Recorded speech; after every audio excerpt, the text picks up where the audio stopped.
All the fight run-throughs we've done, the fight sims, has just happened here. This is how we win. We game plan, we use our fight IQ, and we beat up. Anyone else got any questions? Did Paddy Pimblett just punch his ticket to a title shot by obliterating Michael Chandler? Is the BDY about to become Makhachev's worst nightmare?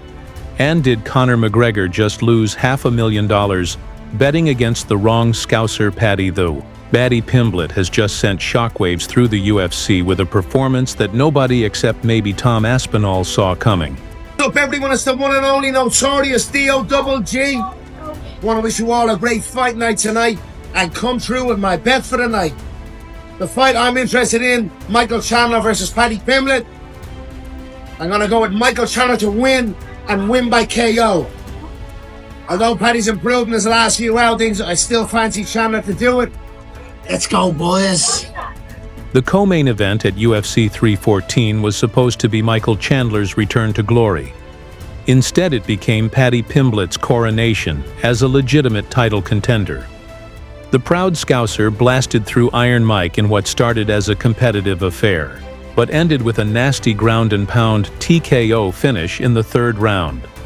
What began as a collision of youth and experience rapidly transformed into a showcase for Pimblett's evolution. His striking poise and fight IQ were all on full display as he methodically took Chandler apart piece by piece. Yes, Mike. Thank you very much for that. I couldn't do what you done and got him out of there, though. I couldn't do what you done. Thank you very much, man. I appreciate that. Let's not forget, this is Pimblett's 7th consecutive win in the UFC. After recently defeating veterans like Tony Ferguson and King Green, the BDY has now added another big name to his hit list. Henry Cejudo called that second round the best round of Paddy's career, while Bilal Muhammad admitted it was not a good night for Bellator, a dig at Chandler's previous promotion. The MMA world immediately erupted on social media. The MMA guru tweeted Paddy Pimblett dominates and TKOs Chandler with ease. He is top level at 155. Nobody has made it that easy against Chandler before. Aljo Sterling Paddy. The baddie, Dave Portnoy. Oh Paddy. The BDY Theo Vaughn. The man Paddy Pimblett. His class interview was amazing. Great fight Michael Chiesa. Paddy versus Arman. I love it, but perhaps the biggest loser of the night wasn't even in the octagon. Conor McGregor reportedly bet $500,000 on Michael Chandler to win. What's up everyone, it's the one and only Notorious Dog G. Want to wish you all a great fight night tonight and come through with my bet for the night.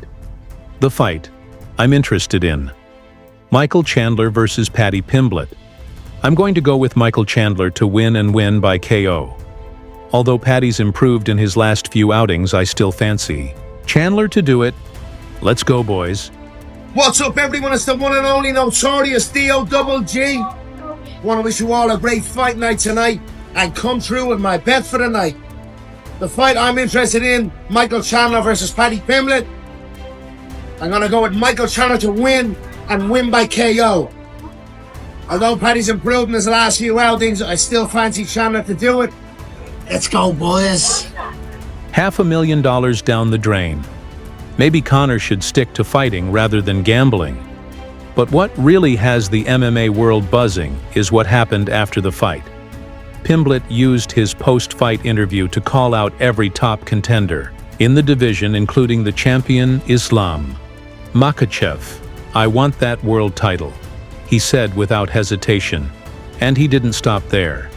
Pimblett also called out Dustin Poirier. All the fight run-throughs we've done, the fight sims, has just happened here. This is how we win.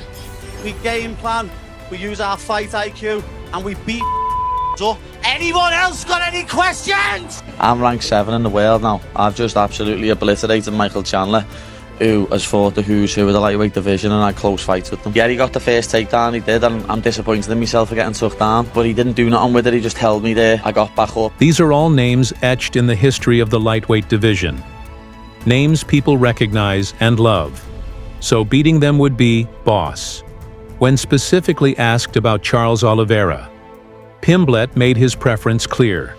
I want to be a world champion, and beating a former champion in Oliveira. He gets called the best submission artist the world has ever seen.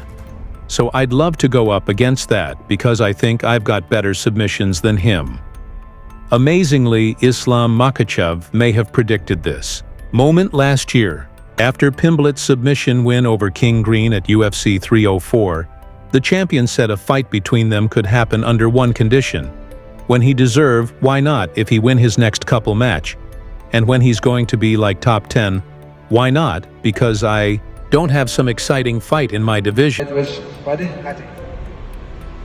When he deserve, why not?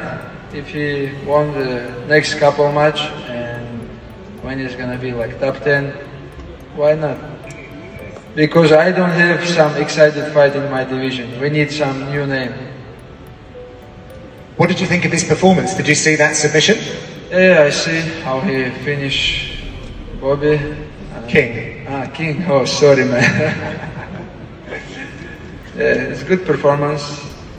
And now it's the time when he have good opponents, when he in the top. Now he have to training more, you know. Now it's all guys are so dangerous. Makes it very interesting. Absolute shark tank at 155 pounds. Well, Pimblett has now fulfilled that condition by defeating the 7-ranked Chandler. Come Monday morning, the baddie will likely find himself on the outskirts of the top 5. And interestingly, Belal Muhammad, a close friend of Makhachev, has already endorsed the idea, posting, "Islam got a new contender. Islam Makhachev champion, Charles Oliveira Baharu, Dustin Poirier, 3. Justin Gaethje, 4. Arman Tsarukyan, Watan Ilia Topuria, former featherweight champion." Speaking of Arman Tsarukyan, he wrote on X last week that Pimblett has had the easiest path to the top in the UFC, and challenged him to call him out after beating Chandler. Pimblett obliged, calling Tsarukyan a sausage. And we can't forget about Ilia Topuria. The former featherweight champion vacated his belt in February to move up to lightweight and has history with Pimblett, with the pair clashing backstage at UFC London in 2022. After his win, Pimblett addressed the potential matchup. "I'd love to welcome him to 155 volts, but apparently he's sitting out and waiting for a title shot. I'd forgotten about him." I literally forgot all about him. That's how relevant he is. I'm ranked higher than he is at lightweight. I'd love to welcome him to 155. What I've just done to Chandler's half the blueprint to beating him. He's even more of a midget than Chandler is. Perhaps the only person who isn't surprised by all this is Tom Aspinall. The interim heavyweight champion had doubled down on his prediction that the baddie would surprise everyone by knocking Chandler out, rather than submitting him cleanly. People massively overlook Paddy. I think he's going to surprise a lot of people. Paddy, very tall guy for a lightweight, especially against a short guy like Chandler. Now, I see Paddy get a lot of criticism for the chin in the air. Yeah, what is that about? He just has his chin in the air. Which, I mean, we all have discrepancies in our style, but what he does really well, I think, Paddy, with his striking, is he doesn't punch orthodox. He throws like weird whippy round the side hooks, and the same with his kicks. He kind of has his hands relaxed and just like snaps them up. Do you know what I mean? He's not throwing the old Thai boxing, loading up on it. He's snapping the legs up.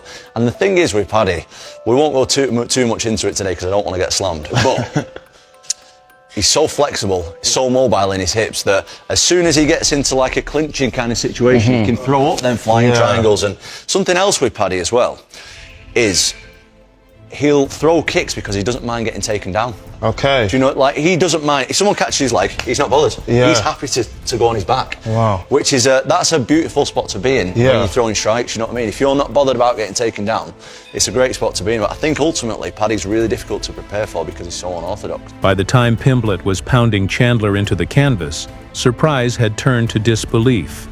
UFC President Dana White has already described Pimblett as the real deal, while commentator John Anik welcomed him to the elite after his triumph in Miami. Paddy Pimblett, what a performance. You know, pretty much every question you could ask about that guy now answered. You know, he beat one of the best in the division in Michael Chandler. Give us your thoughts on his performance.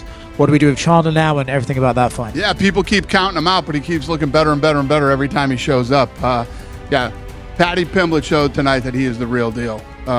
Beating Michael Chandler and beating him the way that he did, I don't know how you can doubt the kid anymore. It would seem likely that next fight out, he's going to get a big name opponent, right? And probably that would be the one that put him into title contention. Tonight was a pretty big name opponent too. But yeah, he's in that spot now where he's going to be fighting top guys, yeah. So what's next for the BDY? Pimblett himself said in the build-up that should he beat Chandler, he would be targeting one more win this year before a title shot in 2026. But after this performance, that timeline might need to be accelerated. With his style, personality, and now legitimate skills against top competition, Paddy Pimblett might just be the next big superstar in the UFC. What do you think? Is the baddie ready for a title shot, or does he need one more big win? Let us know in the comments below, and don't forget to like and subscribe.